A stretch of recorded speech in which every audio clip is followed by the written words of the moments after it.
Hello दोस्तों, अगर आप चैनल पे नए हैं तो चैनल को सब्सक्राइब कर लें। साथ ही स्टोरीज के पिछले एपिसोड ज़रूर पढ़ें और मुझे इंस्टाग्राम पर ज़रूर फॉलो करें। तो चलिए कहानी को शुरू करते हैं। कुसुम वहाँ से उठकर चली जाती है।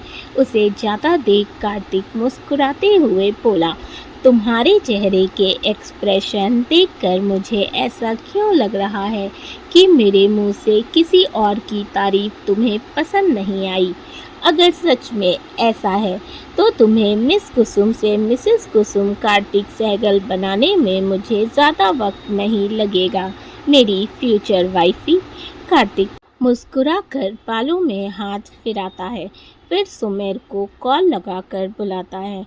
सुमेर कार्तिक से बात करके आ रहा था, तभी एक लड़की जो सामने से भागते हुए आ रही थी वो उससे टकरा जाती है। सुमेर के हाथ से फ़ोन छूट कर नीचे गिर जाता है, लेकिन वो लड़की ना ही रुकती है और ना ही उसे सॉरी बोलती है, बल्कि वो तो उसकी तरफ देखती तक नहीं और भागते हुए वहाँ से चली जाती है। टक्कर थोड़ी तेज़ थी, जिससे सुमेर अपना कंधा पकड़कर बोला, आह, कितनी जोर से टक्कर मारी है यार। आखिर कौन थी ये स्टूपिड गर्ल? हिम्मत तो देखो इसकी, पहले तो मुझे टक्कर मारी और चोट भी लगा दी, ऊपर से मेरा फ़ोन भी गिरा दिया और मुझे सॉरी बोलना तो दूर, इसने तो मेरी तरफ देखा तक नहीं। पहली बार किसी लड़की ने सुमेर शेखावत को इग्नोर किया है। कितनी बदतमीज़ लड़की थी ये। सच में अगर दोबारा मिली ना तो छोड़ूंगा नहीं मैं उसे। फिर वो अपना फ़ोन उठाने के लिए झुकता है तो उसकी नज़र एक चमचमाती हुई चीज़ पर जाती है। सुमेर फ़ोन के साथ उसे भी उठा लेता है। वो देखता है तो वो तो किसी पेंडेंट का टूटा हुआ टुकड़ा था, जो एक बटरफ्लाई शेप में आधा टूटा हुआ था। सुमेर उसे देखता है, फिर कुछ सोचकर अपनी पॉकेट में रख लेता है और गाड़ी की तरफ आ जाता है। सभी घर के लिए निकल जाते हैं। कुसुम जल्दी घर जाने का बोल मूवी का प्लान कैंसिल कर देती है और अपने घर के लिए निकल जाती है। सभी काफ़ी थक गए थे, इसीलिए डिनर के बाद सोने चले जाते हैं। सुमेर अपने कैबिन में बैठा था, तभी कोई डोर नॉक करता है। सुमेर फाइल देखते हुए बोला, यस कम इन। एक लड़की अंदर आती है और बोलती है, गुड मॉर्निंग सर, मैं आपकी सेक्रेटरी सानवी सिंह। उसकी बात सुन सुमेर एकदम से नज़रें उठाकर उसे देखता है तो उसकी आंखें हैरानी से बड़ी हो जाती है। वो लड़की जिसने लेवेंडर कलर का लखनवी कुर्ता और उस पर लूज सी पैंट पहनी थी, बालों की लंबी सी चोटी जो उसके कमर तक आ रही थी, आंखों पर बड़ा बड़ा चश्मा, सांवला रंग, कोई मेकअप नहीं, हाथों में फाइल लिए उसे ही देख रही थी। उसे ऊपर से नीचे तक देखकर सुमेर एकदम से चिल्लाया, नो वे, तुम मेरी सेक्रेटरी नहीं हो सकती। तुम्हें किसने हायर किया है? सानवी मासूम सी शक्ल बनाकर बोली, कार्तिक सर ने।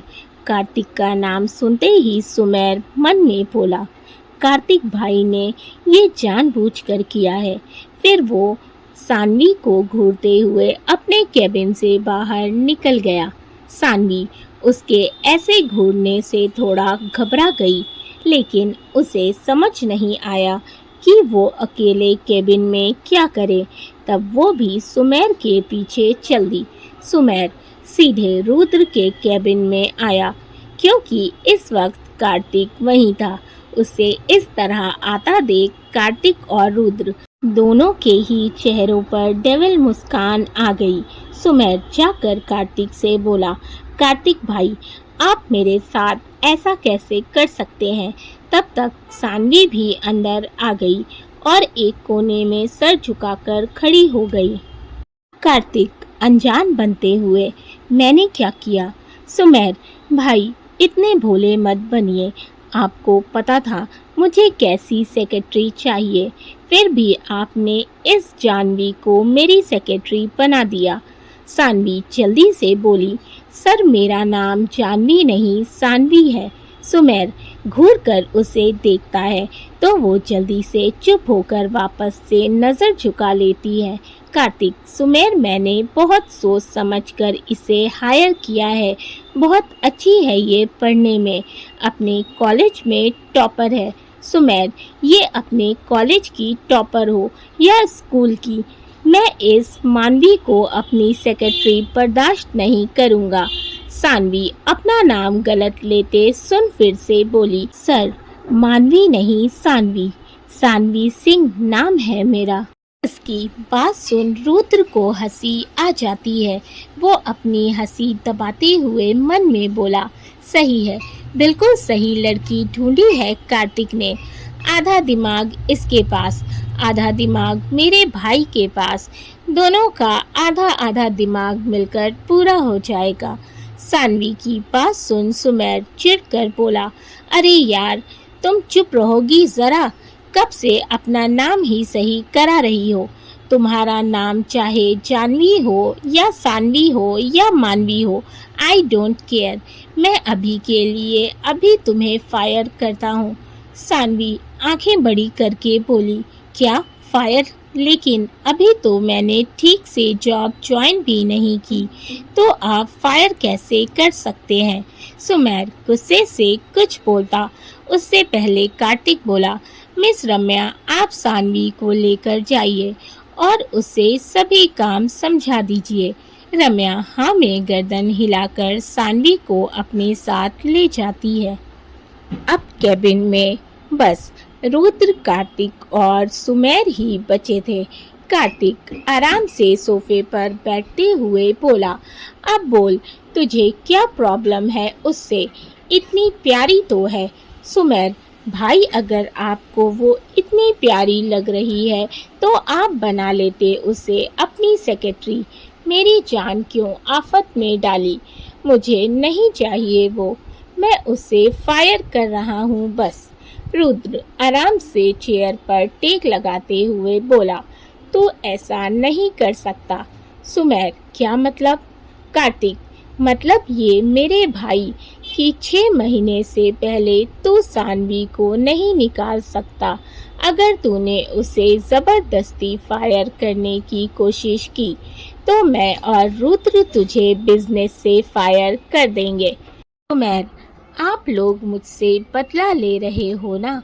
कार्तिक बड़ी जल्दी समझ आ गया। वैसे समझ आ ही गया है तो कुसुम से थोड़ा दूर ही रहना। उसके साथ ज़्यादा फ्रैंक होने की ज़रूरत नहीं है। होने वाली भाभी है तेरी। तभी रुद्र बोला, और रम्या से भी दूर रहे। ज़्यादा रूमी रूमी करके चिपकने की ज़रूरत नहीं है। भाभी है तेरी तो भाभी बोला कर। और ये लाल पीले पेड़े लाने की ज़रूरत नहीं है।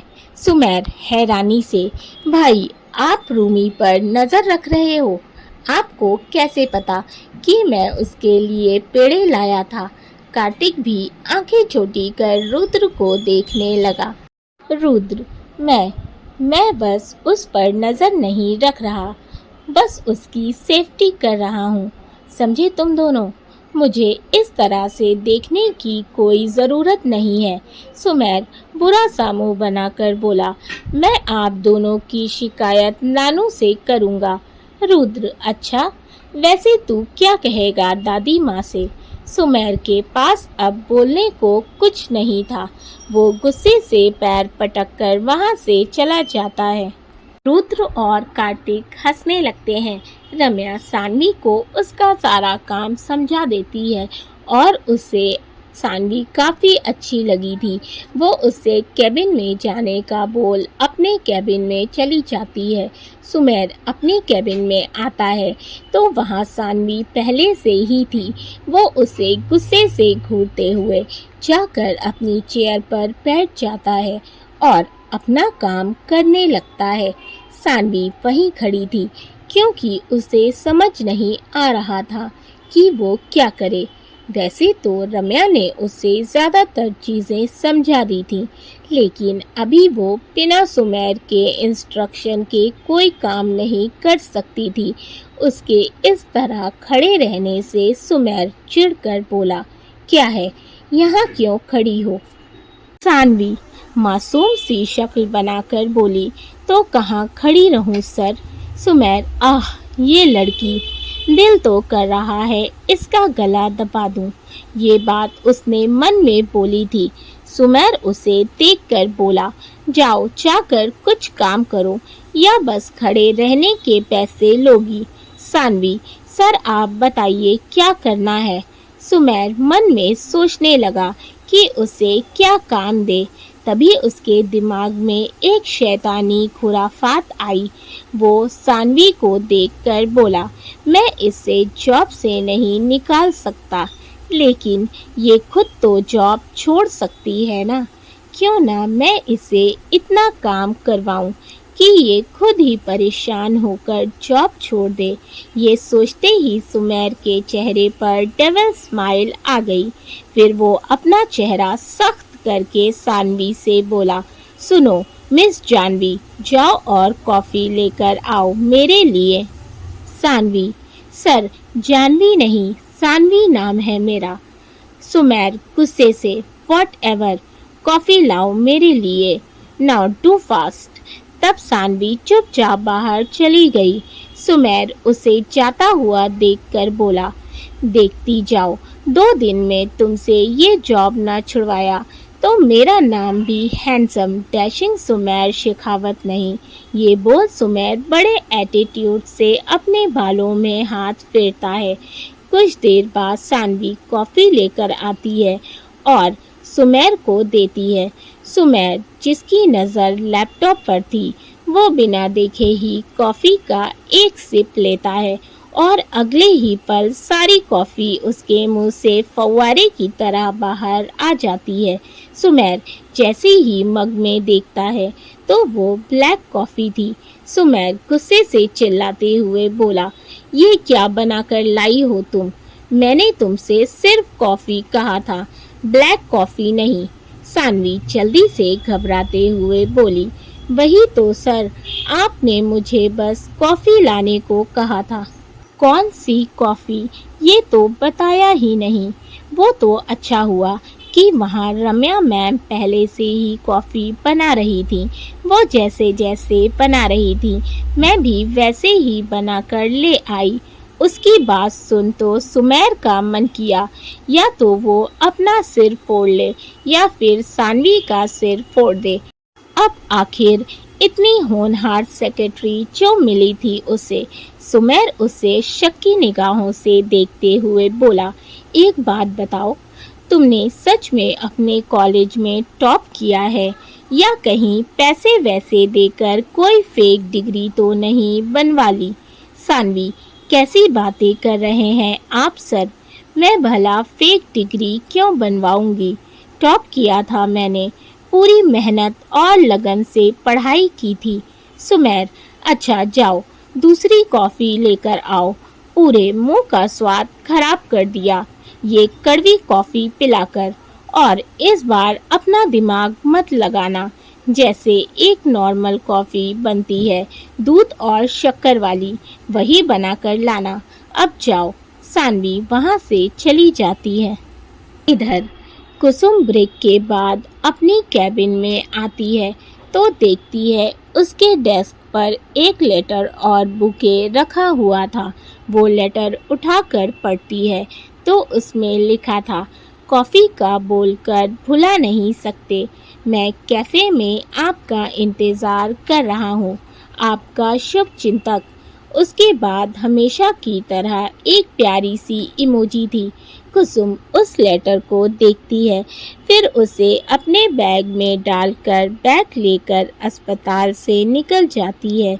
वैसे भी आज कोई पेशेंट नहीं था, इसीलिए वो घर ही जाने वाली थी। अब वो घर के बजाय कैफ़े चली जाती है। कुसुम कैफ़े में आती है, वो इधर उधर नज़रें घुमाती है तो उसे एक चेयर पर कार्तिक बैठा दिखता है। वो सीधा उसकी तरफ आती है और उसके सामने वाली चेयर पर बैठकर उसे घूरने लगती है। कार्तिक बड़े प्यार से उसे देख रहा था। कुसुम उसे गुस्से से देखते हुए बोली, आप अपनी सफाई में क्या कहेंगे मिस्टर कार्तिक सहगल?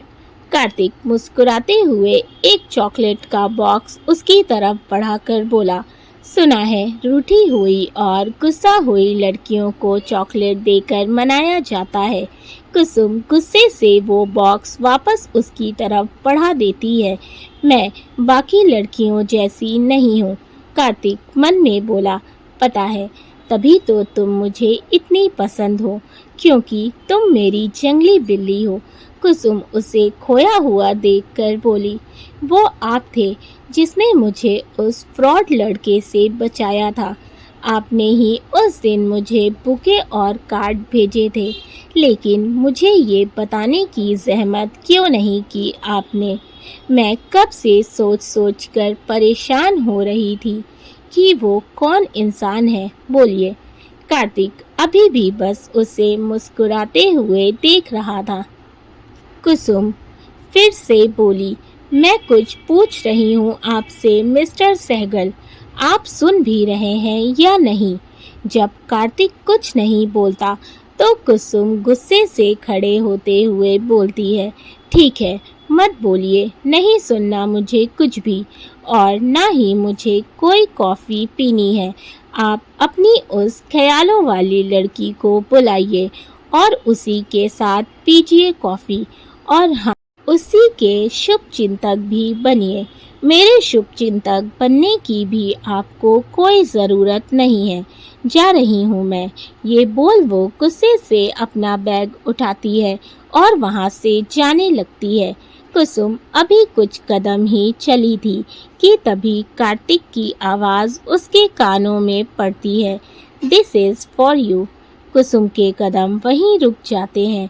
वो पलट कर देखती है तो कार्तिक अपने हाथों में गिटार लिए खड़ा उसे ही देख रहा था।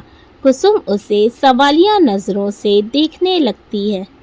कार्तिक गिटार बजाते हुए गाने लगता है, यूं ही नहीं तुझ पे दिल ये फिदा है, सबसे तू अलहदा, सबसे जुदा है, नामुमकिन तुझसा कोई चेहरा मिल पाना, दिल मेरा चाहे जब भी तू आए, तुझसे मैं कह दूँ वापस ना जाना, बाहों में तेरी सारी शब जागूं, आँखों से देखूं सुबह का आना। कार्तिक बस कुसुम को देखते हुए बड़े प्यार से उसके लिए गा रहा था। उसकी आवाज़ इतनी अच्छी थी कि सभी मंत्रमुग्ध ही हो गए थे। कार्तिक को बचपन से ही सिंगिंग का बहुत शौक था। वो गिटार भी अच्छा बजाता था। मिलोगे कभी जो तुम, बताएंगे क्या हो तुम, मिलो अब अकेले रहा जाए ना, बहुत ही ज़रूरी हो, ख़त्म सारी दूरी हो, कोई फासला अब सहा जाए ना, मुश्किल है दिल को बिन तेरे समझाना। कुसुम बस एकटक कार्तिक को ही देख रही थी। उसे अभी भी यकीन नहीं हो रहा था कि कार्तिक उसके लिए इतने लोगों के बीच इस तरह गाना गा रहा है। अजब दिल की हालत हो जो तेरी ज़ियारत हो, नज़र को नज़ारा कोई भाए ना। कार्तिक चलते हुए कुसुम के पास आता है और उसकी आंखों में देखते हुए गाने लगता है, ये वो बेकरारी है जो दरिया से जारी है, तेरा इश्क मुझको बहा जाए ना, साहिल की तरह तू मुझको बचाना, दिल मेरा चाहे जब भी तू आए, तुझसे मैं कह दूँ वापस ना जाना, बाहों में तेरी सारी शब जागूं, आँखों से देखूं सुबह का आना। गाना खत्म होते ही वहाँ बैठे सभी लोग जोर जोर से तालियां बजाने लगते हैं। कुसुम जो कार्तिक की आंखों में खोई हुई थी, तालियों की आवाज़ से होश में आती है और नज़रें घुमाकर देखती है तो सभी उन दोनों को ही देख रहे थे। कुसुम का चेहरा शर्म से एकदम लाल हो जाता है। कार्तिक उसका हाथ थामकर बोला, मेरे दिल और दिमाग पर हावी होने वाली लड़की, मेरे दिन का सुख और रातों का चैन उड़ाने वाली लड़की, मेरी सांसों पर, धड़कन पर, इस दिल पर अपना नाम लिखने वाली लड़की तुम ही हो कुसुम। कुसुम का दिल इतनी तेज़ी से धड़क रहा था कि अभी बाहर ही आ जाएगा। वो एकदम से नज़रें उठाकर कार्तिक को देखती है तो कार्तिक उसे ही देख रहा था। दोस्तों, मैंने यहाँ पर सॉन्ग सिचुएशन के अकॉर्डिंग लगाया है। इससे पहले आप लोग मुझे कमेंट करके बहुत बोल चुके हैं कि हमें गाना नहीं सुनना, हमें स्टोरी सुननी है। तो मैं बता दूँ, यहाँ पर स्टोरी की ये डिमांड थी कि यहाँ पर एक सॉन्ग होना चाहिए, इस वजह से मैंने यहाँ पर सॉन्ग डाला है। कार्तिक प्यार से उसे देखते हुए आगे बोला, जब पहली बार तुम्हें देखा था तभी इस दिल पर तुम्हारा नाम छप गया था। इस दिल की धड़कन बन गई थी तुम। उसी पल सोच लिया था कि मिसेस सहगल तो तुम्हें ही बनाऊंगा। तो बोलो, बनूंगी मेरी मिसेस सहगल? करोगी मुझसे शादी? एक्सेप्ट करोगी मेरा प्यार का प्रपोजल? कार्तिक घुटनों के बल बैठकर अपना हाथ कुसुम के आगे बढ़ा देता है। बोलो कुसुम, थामोगी मेरा हाथ जिंदगी भर के लिए? कुसुम बस हैरानी से उसे देख रही थी। वहाँ बैठे सभी लोग जोर जोर से चिल्लाने लगे, से यस यस यस। दोस्तों, आप लोगों को क्या लगता है, कार्तिक का प्रपोज़ल कुसुम एक्सेप्ट करेगी? अगर आप ये जानना चाहते हैं तो स्टोरी के साथ बने रहें, क्योंकि ये आपको अगले एपिसोड में ही पता चल पाएगा। तो इस तरह से अपना प्यार बनाए रखें। वीडियो को लाइक कर दीजिएगा, चैनल पे नए हैं तो चैनल को सब्सक्राइब कर लें। अपने फीडबैक मुझे ज़रूर दें। स्टोरीज़ के पिछले एपिसोड्स नहीं पढ़े तो लिंक डिस्क्रिप्शन बॉक्स में मेंशन है, वहाँ पर आप कहानी के पिछले सभी एपिसोड्स पढ़ सकते हैं। साथ ही मुझे इंस्टाग्राम पर फॉलो कर लें। तो मिलते हैं इसके अगले पार्ट में, तब तक के लिए अपना ख्याल रखें। Bye bye.